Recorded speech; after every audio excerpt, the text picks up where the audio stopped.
Kusura bakmayın hocam, sizi uyandırdım mı? Yok, ben de uyuyamadım. Tahir nasıl?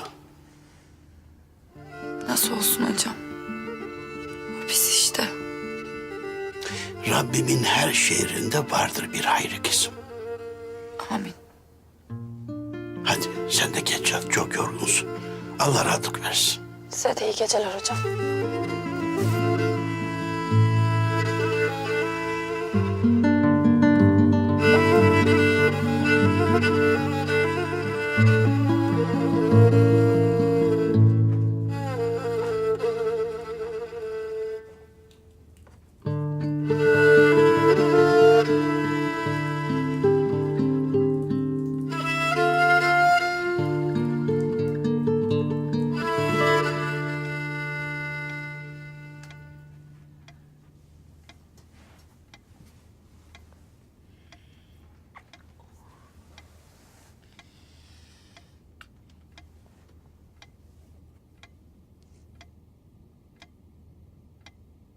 Tahir abime küstüm ben.